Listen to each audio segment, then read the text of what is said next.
the Auburn Blitz Podcast, your direct source for all Auburn all the time with Brett Pritchard, Faith Richardson, and Randy Lee.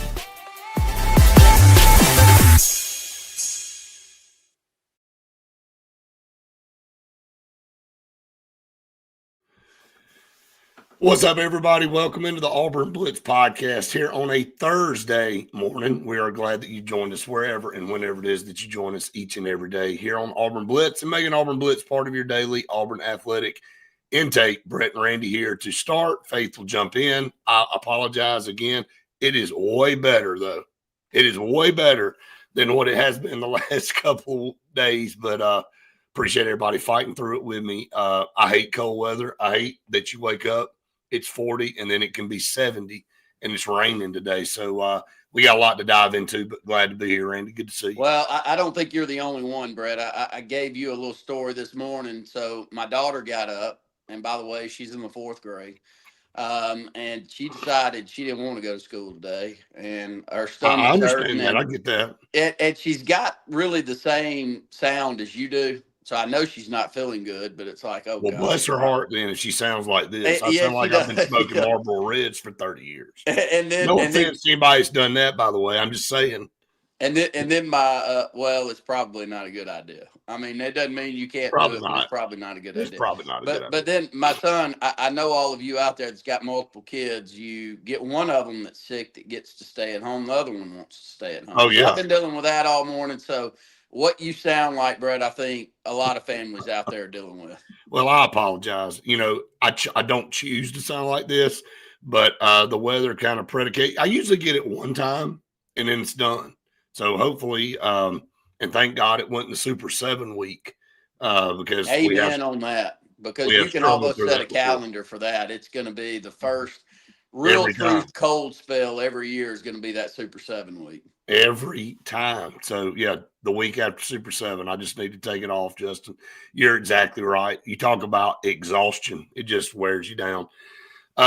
We got a lot to talk about this morning. And, Randy, I know you've been on the TV side. We haven't been on here very much. But first things first, got some good news yesterday. Big, I guess, I don't even know how to term it. I guess you re-recruit your roster and you get a guy to say he's coming back. Well, you couldn't have gotten a bigger one. I said on my top 5 list, Xavier Atkins may have been the most important guy to get back this coming up year, especially on the defensive side of the ball. And he says he's going to run it back with Auburn. That was a massive announcement for him yesterday. Well, you needed some positive news. That's the issue. I mean, right now, a lot of negative. You kind of had to brace yourself for what was to come. But let's try to spin this in a positive direction, Brett. One, he's the epitome of what we hope the new coaching staff's able to do even more than just say that one major person or major piece last year. Let them go pick who they want. Hope that, you know, Auburn University can go and pull someone from, say, an LSU like we did with him, and he turns into an all-SEC, all-American type player. We need that to happen more. Right. You can't really necessarily sit around and feel like the ones that were on the roster are so key that you can't go out there and get players like that. I mean, Auburn's still a prime destination for a lot of these players. We've got to get the coaching. We've got to get the development in place. Xavier Atkins is, to me, the example of what we're looking for. Someone that's developed and someone that is much better with us than he was with someone else. Right. And so let's just hang in there with that and hope and pray that more of that's to come. You know, talk about that a little bit more. I think that is a very good point that you bring up about why has it always got to be somebody leaving Auburn to go get better? Why can't somebody leave LSU and come to Auburn and get better? Well, here's an example. We have not seen this happen very much ever in the last 10 or 15 years. It doesn't matter which side of the ball it is. But I know the transfer portal era has changed that, but it's usually a Bo Nix leaving to go to Oregon, excuse me, and get better and compete for a Heisman or whatever. Well, now you got Xavier Atkins showing that if you get over there, and it just kind of cements what we thought about DJ Durkin and his staff, that they know what the hell they're doing. They know how to do things and get players in the right positions, and they know how to get them better even as the year goes along. I mean, that's the thing we've seen the last 2 years, even though some might argue, but we've seen this defense the last couple of years. They get stronger as the year goes on. You look at how that secondary played against Baylor. And I know it's game one, but we had been bragging all off season about how great the secondary was, and you had studs back there. But obviously they struggled in that Baylor game, and it was a reason for concern for a lot of us to go, okay, maybe what we saw in practice, maybe what we saw in fall camp, it may not translate. But once again, you saw every week those guys get better and better and better and better. And, man, that's all you can ask for. Well, I agree. And Brett, more than ever, it's roster management now. You know, if Jay Crawford comes in, and I don't know the number, I love Zach, by the way, and Zach had kind of a meltdown a couple of nights ago. I knew when Jay Crawford defected that Zach was going to have a heart attack with it, and he did, because we all, you know, you and I were the exact same with Malcolm, Brett. I mean, we all have our favorites. We all have our favorites. We all have our favorite. We all have the ones that we go or can't misses too. And, you know, Right. I know that was part of it for him, and it was part of it for us with Malcolm. At least before Malcolm exited stage left, we got to see the Iron Bowl, and we got to see Right. the end of the season for him. So we saw the potential. But back to my roster management. I mean, it's the same as 50 decisions I'm going to make in this business today of mine and yours. You know, it's leverage points. What's the value of certain people, and what are you willing to let them play the leverage game to you with? And so Right. Jay Crawford, you know, I don't know what Jay Crawford's worth is in the portal. I bet it's high. I mean, he's going to be the top defensive back out there. I think without a doubt. So if it's high, what's that number? Okay, well, that's fine to know that number, but are you willing to throw that much of your money at that number? And if the answer is, I don't know, that's a little much, then you need to go try to piecemeal it somewhere else. And look, I'm glad I'm not a GM. I'm glad I'm not these coaches that are trying to put this roster together. It's got to be harder than it ever has been. But it's decisions that the really good ones are able to make, and the ones that aren't successful don't, Brett. So that's my answer to this. You know, I'm not letting myself get caught up in being upset with one player leaving or another one. You know, none of us want to see Cam Coleman leave, but if he goes, go. I mean, if your number's $4 million a year or $3 million a year and somebody's willing to pay it, I keep saying it, Auburn's the one that's got to decide if it's worth, I don't know, what's that, a seventh of your roster to pay toward one player and it not be a quarterback. Is it worth it to somebody else? Yeah. Is it worth it to Auburn? Maybe. I don't have to make those decisions, but you get where I'm coming from. Oh, yeah, no doubt. It is a professional sports decision. Well, we know that. That's all it's become. And it's more and more in the open for us to try to talk through. No, we don't have all of the real numbers, but we know some of them. I mean, we're close enough with some players to know what the number is that they're getting. And I'll go to one across the state that hasn't worked out from a number standpoint, and I would have missed it because I thought Ryan Williams, the best high school player you and I had the good fortune of broadcasting, now high school player, but he's a $2.7 million a year guy. Is Alabama getting their worth there? I would say, well, not this year. This year, without a doubt, sure. No. And so it not only goes towards decisions that Auburn's got to make, it's decisions everybody's got to make. And so it's difficult. I'll leave it at that. Well, I mean, I hate to beat a dead horse. I said it yesterday on the noon show, and I'm going to say it again.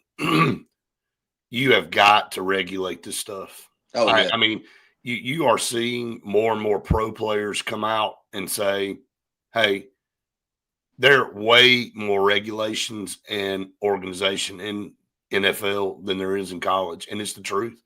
And I can't remember who it was that said it. It said, you're a free agent every year in college football. You're not in NFL. You got to sign a contract and be accountable.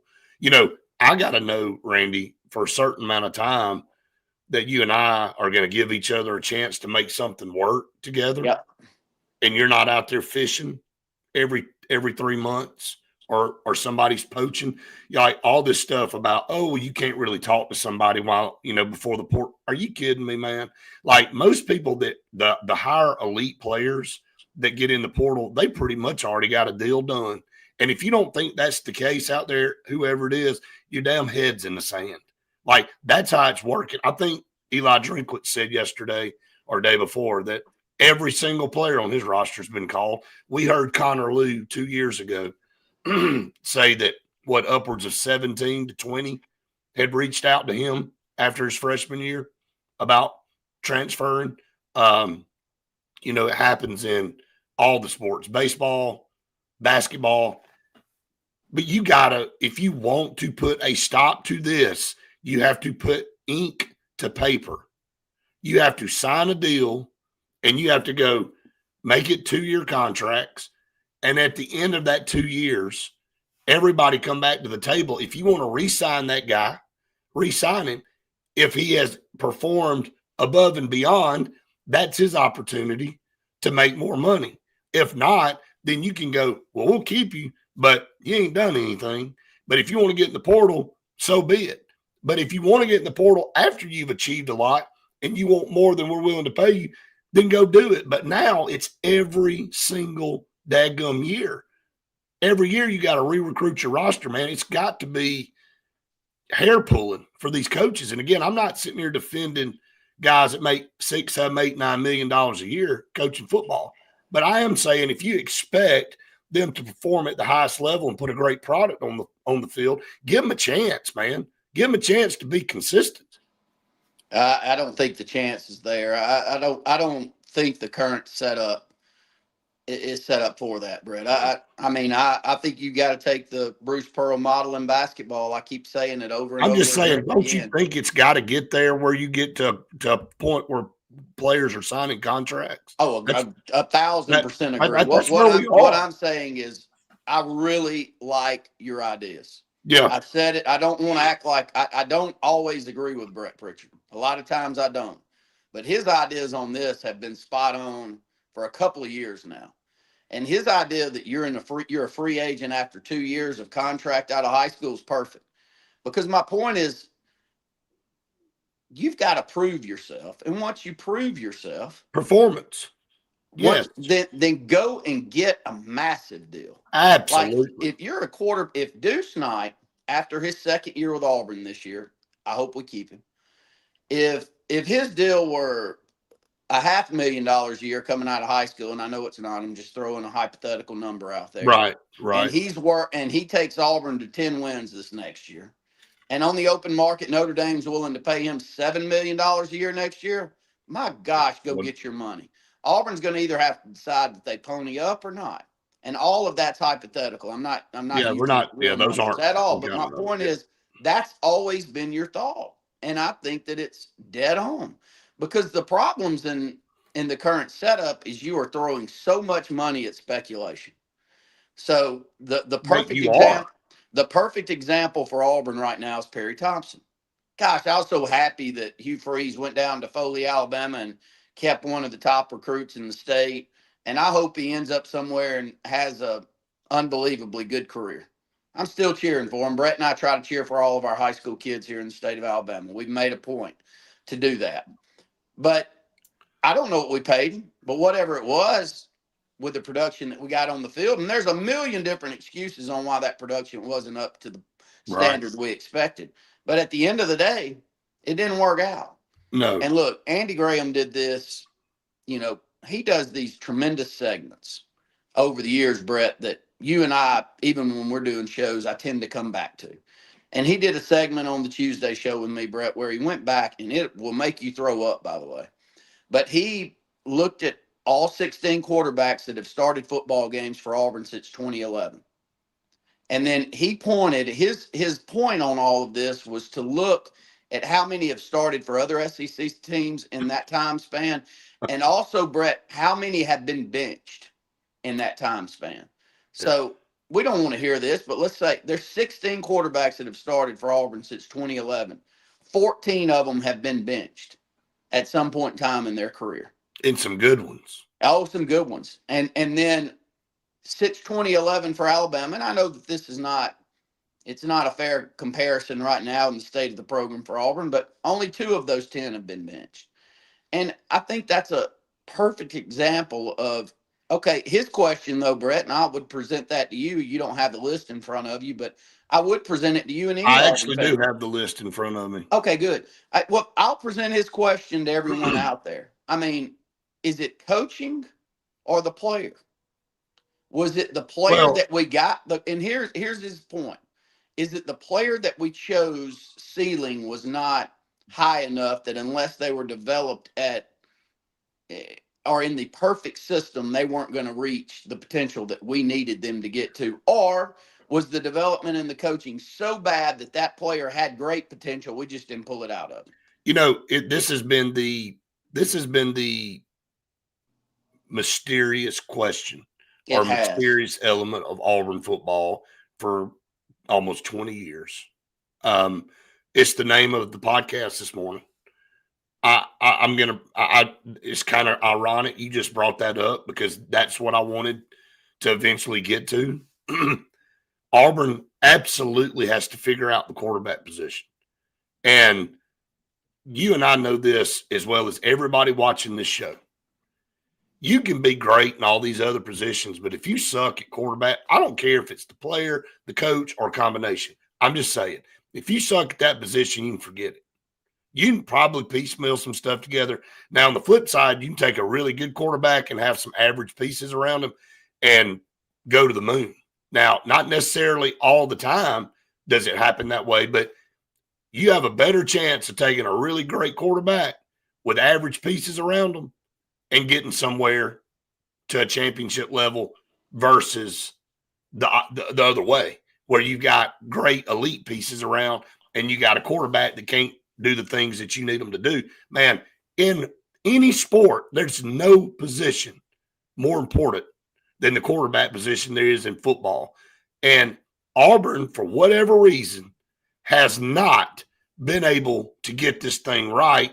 And I don't know what the answer is. I haven't found anybody that knows what the answer is. And that list that you just talked about, that I can go down from Barrett Trotter to Clint Mosley to Kyle Frazier to Nick Marshall, Jonathan Waller. I mean, I just name all these guys. Sean White, Gatorade, player. I just plenty of high school accolades. Bo Nix. I mean, one after another after another. And it's like, what is the problem? How are we missing all the way back to 2011, man? What is going on?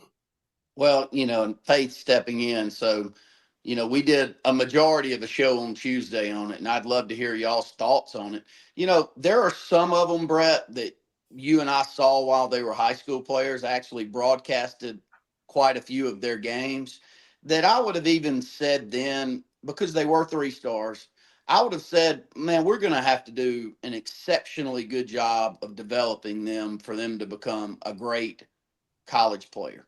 Right. 2 of them you brought up right there off the top. You and I called state championship games for both, Barrett Trotter and Clint Mosley. When you talk about those 2, both of them were exceptionally good high school quarterbacks, but I don't think they were no-brainers. You needed to develop, but we've had more than our fair share of Kyle Fraziers, that Jeremy Johnsons, that just about everybody in the country wanted, and we didn't develop for whatever reason. And the ones that, only 2 of those 16 haven't been benched. Well, here's the common denominator for the 2 that haven't been benched on that list. They were transfer ins. Yeah. One of them's Nick Marshall, and the other's Jarrett Stidham. Every other quarterback Auburn's had start a football game since 2011, including all the ones that we chose in the high school ranks, at some point in time has been benched during their career. And that's including Bo Nix for TJ Finley. So it has been a mind-numbing issue. And until you get it corrected, and I think we said it before this last year, I'm hopeful this last year that Jackson Arnold's the right decision. I'm hopeful every year that we make the right decision. But at the end of the day, if you don't, we're going to be in the same boat that we're in with the state of the program. Now, can Jake Coker be your quarterback if you've got all the other pieces in place? Yes, been proven that he can. Yep. Jake Coker won a national championship with Alabama. I don't think he was any better than those two I just talked about. But he was developed well. He was in the great system. Was Blake Sims the same? Yes. To me, he's about the same type of player. Right. But you can have immense 5 stars all around you in an unbelievable running game, and you can win a lot of football games. Auburn's not in that situation. No. So No. our answer is we've got to be super at the quarterback position currently. Now, is that going to be our state of affairs in 4 or 5 years? Gosh, I hope not. But right now it is. So, look, I'll step aside and listen in to y'all, but I'm very hopeful from what I see right now that the Golish crew is going to make that the right decision. I mean, he's proven wherever he's been before, including Tennessee, that he can make the right decision on that position. And so we've just got to have a lot of faith that's what's going to happen. And I'll step aside and tune in to y'all. Look forward to listening in. Appreciate it, buddy. Hi, Randy. What up? Hey. A little better today, isn't it? Yeah, you sound better. Yeah, not much, but well, a lot from better than what it was. Yeah, no doubt about it. So let's get to some of our partners because we couldn't do the show without them. And no, I don't have a cigarette sponsor and we don't want one, but we do want clean air. And you can get that with Sensi Green? Sensi Green for air that's cool and clean over the holidays. Make sure to call Sensi Green Heating, Cooling, and Insulation for air that is warm and clean. Call Sensi Green with Carrier. Turn to the experts. They are the best in the business. So is Scout Program Management, a full construction management firm in Birmingham, Alabama. And I'm telling you, they work on every type of project that you're looking for construction-wise. Municipalities, educational institutions, they do it all. And they're the best in the business. That's why you hire them. You know, the pre-construction phase to the finished product, you don't have a staff. You don't have people available to do that and hold people accountable. That's why you hire Scout Program Management. Check them out, scoutpm.com. Bunkers in downtown Auburn. Go ahead and head over to Bunkers to get the perfect mix of sports, food, music, and fun. They're the best in downtown Auburn. They've got 50 parking spaces downtown. I mean, it's just one of the best places to go and hang out. And they've got a lot of new dining area. It was packed the last time we were there at noon. So make sure you go over there. It was. Yeah, make sure you go over there. They've got great happy hour deals all the time. And you can't find any of those deals anywhere else in Auburn. You know, I think it's happy hour at Bunkers all the time. I think so too. Every hour at Bunkers is happy hour. I mean, think so too. All the stuff. Thanks, Justin. Black and Mild presents Auburn Blitz. Sounds like it right now on my end for sure. But hey, I appreciate all the kind words out there and the support that y'all backing me up. I know there's a lot of people, man. There's a lot of people out there that I don't feel bad. You know that. Yeah. I don't feel bad. It's just whatever this crap is. And it's like, just needs to get on back where it came from. All right. We're talking about quarterbacks. And, you know, you and I have said this a million times, and it seems like every single year we go into the same discussion about, okay, this guy is going to be the next guy to turn off. It just hadn't worked. And that list that we just went through from 2011, when you bench that many guys over multiple coaching staffs, you almost begin to think that you're cursed. I mean, I hate to use, you know, something that's that bizarre, but it's almost like, man, and no, you can't. It's like the Cleveland Browns. Cleveland Browns could draft the best quarterback every single year, and somehow they figure out how to crap the bed. And they've got a long list. You could go back and look at the Cleveland Browns history and say, man, they've never gotten it right with a first-round draft pick. Well, it's starting to feel that way with Auburn. You start getting these guys out of the portal that you feel like, oh, are can't miss guys, or you recruit top guys out of high school and they either never develop or they leave or they just whatever. It's like, until Auburn can get that position figured out, Faith, all this other stuff, we can talk about all these other guys in the portal. We can talk about all these receivers. We can talk about key defensive backs. We can talk about linemen. But it don't matter if you can't get the most important position on the field figured out. It's the one that's controlling the entire offense. And If you can't have somebody that is confident in their abilities and can't have somebody that's confident also in the players out there on the field working with them, also consistency, Again, I said this the other day about how if you have somebody that's been working together for a year or 2 years, that grows the relationship between the two. Right. And they get stronger and know how to work together more and more, and they become more reliable rather than working together for just 9 months or something. So again, it's who's controlling the offense and who's setting the tone. It's the leader out on the field. And without the leader, you don't have consistency. You don't have the gel and the glue to make everything happen. I think you just nailed it. I think the analogy you just used. Look, take us for example, right? I would think our first podcast to now, I know your tendencies, you know my tendencies. We know how to flow. I know kind of what you're thinking before you say it. Same with me. But you got to be able to establish over time confidence and consistency with each other to know what's going on. Well, when you're playing, like you used to say all the time, ring around the rosy, one guy for a couple of games, oh, it don't work, let's throw another guy in there. And now you're trying to adapt. Everybody's snap count's different. Everybody's tendencies are different. You cannot be successful when you're constantly interchanging and can't make a decision on who you think the leader of the team should be. Between that and also some people were talking about how different receivers were running their routes either slower, inconsistently. You have to think about too, some of them know the way that their quarterbacks, like Jackson Arnold, was going to hold the ball a little bit longer. Maybe you don't run your routes as fast as you normally do. But then when Ashton Daniels comes in, you're running your routes faster like they should be because he's going to release the ball a little bit quicker. That's hard to think about while you're doing all those different things that you're supposed to be doing as a receiver. If you don't have the confidence in your quarterback, whoever it might be, because you haven't been working with them very, very much, or even Malcolm, for instance, he was working with the twos, but would go in with the ones in game time every so often. And so it's like you're not working with the same guy. And I know that's not going to happen every single time, but this is a consistent thing that Auburn has done. I mean, you and I looked at each other multiple times during practices and said, what we see right now is not what we're going to see on the field on Saturday. Right. Whether it would be during the hurry up, no huddle drill, or whether you, like you said, guys that when it comes to crunch time are going to be on the field, but they're not running with those guys during practice. And it's like, well, what are you doing?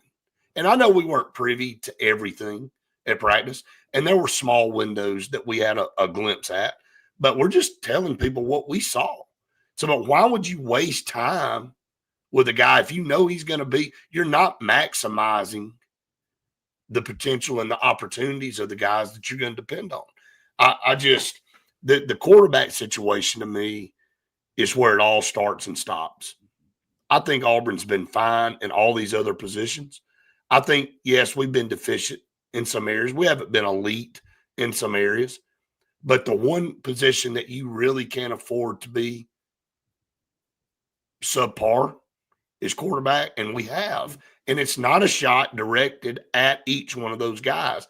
They are responsible to a degree for their own performance. I get that.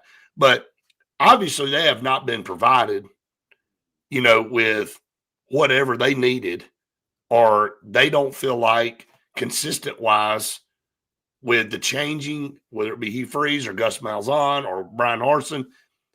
I mean, for God's sake, Bo Nix, when you look at what Bo Nix, and we knew coming out of high school that this guy was a not miss, and he was a legacy. His dad played at Auburn, all this stuff. You can go through all these, and then it gets to a point where you pretty much take him out of a game because you feel like he ain't getting it done. And then, of course, he transfers and moves on and does exactly what he's been doing ever since then. And that's just been uber successful.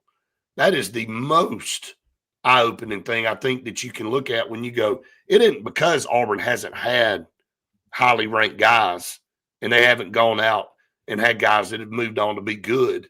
It's just for whatever reason. And again, I go back. I don't have an answer for this. I don't. I wish I did. It's the most Auburn thing to do. That's exactly what it is.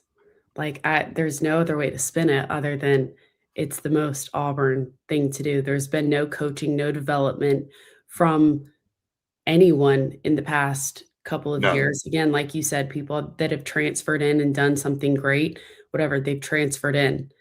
The development process has just it's been lacking at Auburn. And so now if you have Alex Golish, who has shown to develop quarterbacks and develop offensive style schemes that maximize the performance of each individual player out there on the field, Right.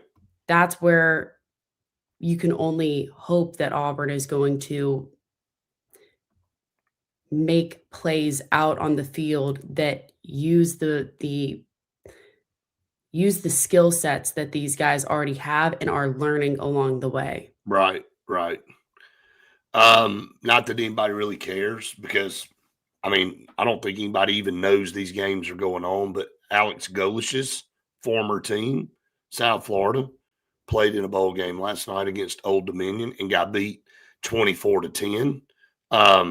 Again, shell of its former self. You cannot use those results. I mean, Byron Brown didn't play in this game, obviously. Several guys had opted out. And you know what? Old Dominion's a pretty good football team, 10-3 on the year. We know somebody going to Old Dominion. BJ Bedgood. Yeah, BJ Bedgood. They're getting a great player there. But kind of goes back to the fact that, you know, and I'm going in another direction now with these bowl games. Nobody cares. Like it doesn't. That's not the same 9-2 South Florida team, or 9-3 rather. Excuse me.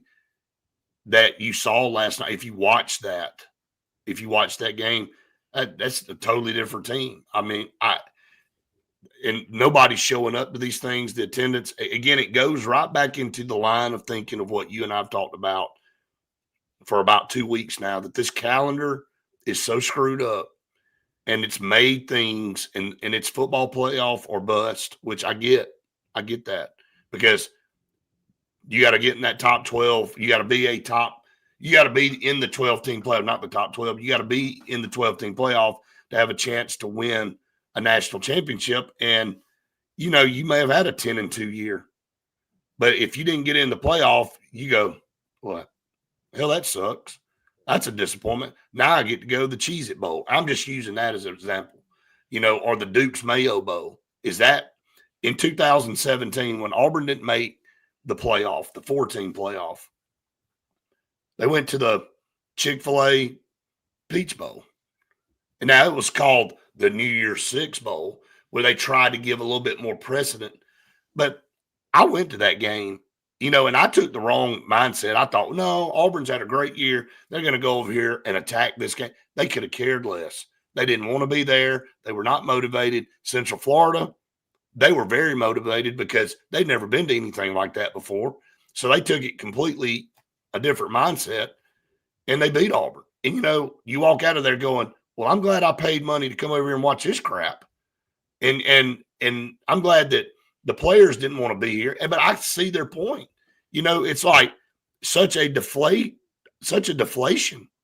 because you were on the cusp of going and being right there. And then all of a sudden you're like, oh, well, here's your reward for a great season.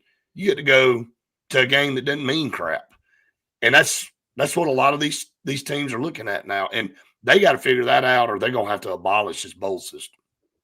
They're going to have to do something about it, because like you said, nobody really cares about that, fans and players at this point. The only bowl game that people care about is the Senior Bowl, basically, and that's just because you get to go watch all the seniors go. I will say this. I actually watched a little bit of the Jacksonville State-Troy game, because that's like a rival that they haven't played since 2001. Yeah. And I'm like, how the hell are they not playing every year? And I thought, man, and both those teams wanted to win, because it was more of it felt more like a regular season game that did a bowl game. It's like, okay, these two programs, very similar, meet up, play each other, should be playing each other every year anyway. But I just didn't want to rush home to turn on the staff DNA Cure Bowl and watch Old Dominion in South Florida last night, or I didn't want to go watch the 68 Ventures Bowl that featured Delaware and Louisiana. I'm just not. Who cares, man? Sorry if anybody's graduated from any of those institutions. Input Auburn into that. Anybody rushing home during a midweek of December the 17th to watch the Cure Bowl? Is that what you had on tap last night for a good time? It's the same thing where Auburn and 6 other teams had declined playing in the Birmingham Bowl against Georgia Southern, and App State accepted the invitation. Right. That would be the only reason, Justin, to watch some possible transfers. Jeff said, my goodness, was that an SEC crew officiating? Look, I couldn't tell you any single thing that happened in that game because I didn't see any of it. Tubbs said technically 14 was benched against Arkansas and JJ got the start. Yeah. No, look, we can keep going down that list too. I mean, but going back to this bowl situation, I heard an idea and somebody made mention of this. This isn't the first time I've heard this. Why not put the bowls at the beginning of the season and start matching some of these teams up and move the calendar where the actual national championship game is played on New Year's Day rather than drag it out to some midweek Monday, January the 15th. Well, boy, everybody at that point, other than like you love college football and you're going to watch it, but boy, nothing sets you on fire than coming home when it's dark at 4:00 and you're back to work off Christmas break and you're going to settle in on a Monday night because you got to get up and go to work again on Tuesday to watch a national championship game. I mean, how stupid is some of this? Yeah, it being on Monday just throws everything off. I mean, wouldn't it be more fun if it were on New Year's Day or just a Saturday anywhere? Like, I know the NFL, you're getting into NFL playoffs and the competition and all that, but a Monday night in the middle of January? I mean, can't you do better than that? But, like, move the bowls to the front of the season and all these matchups. How would you like to go, hey, Notre Dame and Auburn, we're going this game that y'all have organized, let's go play it here and name it whatever, and start giving relevance if they want to do that. Rather than 8,500 people being in the stands on a Wednesday night in Tampa, Florida. I'm just throwing hypotheticals out there. And you go, well, if you're in Tampa, you're sitting around going, hey, y'all want to go watch a game? Who's playing? I don't know. Let's just go. I think we can get in for free because basically you ain't having to pay anything to get in there. I mean, I'm just saying, man, it's a shame because the bowls were established as a reward system for good seasons. And now they're an afterthought. So, yeah, same thing. No doubt, Stephen. I mean, be creative, man. Think outside the box a little bit on how you can keep this thing in. And Roger has said what I've been saying for years, and way too many. When you start having to take teams with losing records, then all of a sudden now you've missed the whole gist of why you have a bowl game. Because the bowl game was supposed to reward teams for having good seasons. But now it's kind of like, what was it, Oprah? You get a prize, you get a prize, you get a bowl bid, you get a bowl. Everybody gets a bowl bid, no matter what you did in the season. Oh, you only won 4 games? Okay. We'd love to have you. Here's your consolation bowl game. Yes. We'd love to have you in sunny Boca Raton, Florida in the Cheez-It Bowl, blah, blah, blah, to come play Podunk Holla over here and nobody show up. So, I mean, yeah, they got to fix all that. They just absolutely have to fix all that. Hey, I just like for Auburn to be in like legitimate. Like I know we got invited, but no, I'm talking legitimately get a bowl bid, like have a winning record. And so, let's start there. All right, let's go back to some more of our partners here. Oliver Ross, for all of your holiday needs that's coming up this end of the year, end of December, and also at the beginning of the new year, call on Oliver Ross to be the bartending service for you. They are professional licensed bartenders. Also, go ahead and get them settled down for all the spring weddings that are going to come up, whether it's 20 or 20,000 people. Oliver Ross is going to be the bartending service for you. They can come in there, set all their stuff up, and then break it all down when they're done and leave and not even leave a trace behind. So call on Oliver Ross. Yeah, they're the ones to call on for sure. The Cart Source, they are Alabama's premier golf cart superstore located in Dadeville, Alabama, right on 280. You don't even have to get off the main highway. I mean, they're right there. If you're headed toward Birmingham, they're right there on the left. And they have everything that you could possibly ask for in a golf cart. They've got all the top brands, Easy Go, Cushman, Yamaha, Club Car, and they have all the plans to go with it, like your service plan, whatever it is. Hey, look, talking about events, they have rentals. If you have a massive event where you're trying to bring people through, they've got the 6 and 8 seater people movers, and you can rent those, and they'll take care of you there. So go check out the Cart Source in Dadeville. Tell Harrison we sent you. He would appreciate that. We would too, and they are the best in the business. Go check them out for yourself. All right, Russell Medical Center. They are teamed up with the best hospital network in the world, UAB Healthcare. And great facilities, great doctors, small town environment. You don't have to fight the big city hassle. But when you're dealing with healthcare and your family, it should be utmost number one priority. And so you want to be in a place where you feel comfortable and safe. So you need to check out Russell Medical Center, and they're going to put you with the right doctor, the right people, if you're looking for help in any area that you're looking for. They have the Cancer Center in Alexander City as well. Again, if you're having to go to treatments, go through things like that, you're in a lot smaller, more intimate environment than having to make long trips to big cities. So check out Russell Medical Center in Alexander City, one of the top 3 hospitals in the state. And then Alex City Marine, I know it's dreary outside. I know it's cold. It sucks, blah, blah, blah. But now's the time to be looking to buy a boat. I know that's crazy to say, but this is when you get your best deals. And that's coming straight from Lee and Steven. They're telling me to tell you all that.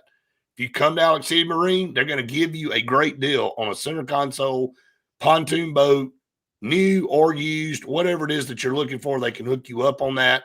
Go check them out. Like, there's nothing better than going yourself to look at things in person rather than a picture. Like, this picture is great, but it doesn't do this 27-foot blackfin center console justice. I promise you. Go check it out yourself. If you don't, I'm going to go buy it before you do. And I'm serious. I'm not kidding. He's not lying. I'm not kidding. So you need to go do it before I do. The Celebration Bowl had a strong viewership with 2.3 million average and peaks around 3. For other December bowl games, official TV ratings aren't available. Who even played in the Celebration Bowl? Just, I know that's crazy, but I don't. Who played in that game? I'm not being funny. I don't know. I'm trying to look back and see. Oh, Prairie View and South Carolina State went to 4 on that. The Cricket Celebration Bowl. Okay. That was on a Saturday. Did you even know that Washington and Boise State, I did know they played the Bucked Up LA Bowl. What in the hell is that? Washington beat Boise State in the Bucked Up. Don't have a slip of word. Don't have a slip of letters there. The Bucked Up LA Bowl. I would say something. I'm not going to. I'm going to stay silent. Okay. But a 9-5 Boise and a 9-4.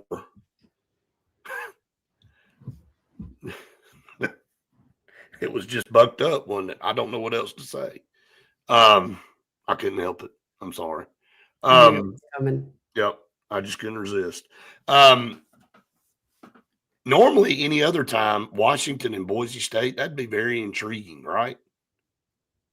Very intriguing. This is just I think anybody cares. Even their fans didn't care. I mean, yeah, it's a shell of its former self. Yeah, that's huge, Roger. Hey, seriously, Prairie View and South Carolina State, 2 programs there, 4 overtimes, a 10-3 and a 10-4. Great attendance, great viewership. They've been about the only one. And again, I think it's all about the passion of the fans of the teams and what have they done prior. And I think that kind of goes back to the Troy, Jacksonville State. Somebody in California could probably have cared less about the Montgomery Bowl with Jacksonville State and Troy, but that meant a lot to the state of Alabama. It meant a lot to those fan bases because they hadn't played since 2001, which is, to me, wild. Why in the hell is Jacksonville State and Troy not playing every year? It just doesn't make any sense. So, but I know this isn't Auburn, but we're talking about bowl season, and we're talking about, hey, I just remember it was, you didn't miss bowls. And you had the bowl sheet, you were making picks, and everybody got together, and you had 20-something bowls, and you picked all the bowl games, and you put a big pot of money together, and whoever had the best, it gave you reason to do that. Now, I mean, you're like, well, everybody's opting out, and you don't know who's going to play, and all this kind of stuff. It just doesn't make it any fun. You can still do that, I guess. And I'm sure people still do that. But, I mean, South Florida, you going to bet on that game against Old Dominion? They don't – I mean, it's a shit. Don't even have the same coach. Don't have – the quarterback didn't start. I mean, it's all different. So, anyway, I'll shut up. All right. Auburn Blitz at noon today. Andy and Jim will be back with you guys. Want to do an announcement for us tomorrow. We will be on the road at Lake Martin Pizza. Lake Martin Pizza. Sorry, Justin said my name in the comments, and I was starting to read it. Oh, okay. I'm sorry. No. The Northwestern. Oh, yeah. I know, man. No kidding. We were on the sideline for that game. And man, how fast time flies, man. We were actually standing under the goalpost when Auburn won the game. Really? And I remember we had a good time, New Year's Eve, New Year's Day. We were in Tampa. It was a good time. It was a lot of fun. And I'm thinking, okay, this Nick Fairley guy kind of emerged out of nowhere. I mean, man, who's this guy? He's actually – and we got some news on New Year's Eve that we're getting this transfer quarterback. Name's Cam Newton. I'm looking forward to next year. Maybe he'll turn out to be somebody. Boy, how fast time flies. So, anyway. I can't say I remember that, but. I know. He asked. I know. Just smile. I'm just responding. You are. All right. But yeah, Lake Martin Pizza tomorrow. First 5 that come out and say Auburn Blitz up at the register, we've got your lunch. Hey, we already know one showing up, so you're down to 4, really. Yeah, we already know one. But $8.50 for 2 slices of pizza and a drink. I don't know where you can find any better deal. You can't. Literally anywhere. So I know that I'm going to have lunch and dinner tomorrow. And you can too with Lake Martin Pizza. That's if you're eating 1 slice for lunch and 1 slice for dinner. That's right. And the Cinnabites. Are we getting those tomorrow? Of course. Have to. All right. So we'll be at Lake Martin Pizza tomorrow for lunch. I'm already looking forward to that. That's going to be a lot of fun. We appreciate Stacy and Brett so much. And hey, that'll be playoff night. I know we don't have a team in the playoffs, but they're going to have everything wide open down there for everybody to show up and hang out and watch the game. So we'll be talking more about that when we're on the air tomorrow. But again, we appreciate all of you that tune us in every single day. And appreciate all of you that have fought through this awful whatever sound that I've been emitting for 2 days. It's getting better. I'm not sure it was ever really good to begin, but it's getting back to its old form, is what I'll say. And so we'll hopefully be back to closer to 100% tomorrow. We're making progress. I'll say that. But I appreciate all of you guys that have fought through it with me, and subscribe to our channel. If you haven't done that, hit the like button. We appreciate that. All of you Facebook viewers, we don't mean to not show love to you guys, because a bunch of you watch us on Facebook. So we appreciate that as well. So appreciate it, Typical. Yes. Appreciate all of you guys, man. We couldn't do it without you guys. So, all right, Faith, I'll shut up and I'll let you send us out, and then we will head on down the road. Hope everyone has the best day ever. Stay dry. It's a little rainy out there today, and Yes. be good to people. Be good to people, and we will see you tomorrow for another edition of the Auburn Blitz podcast.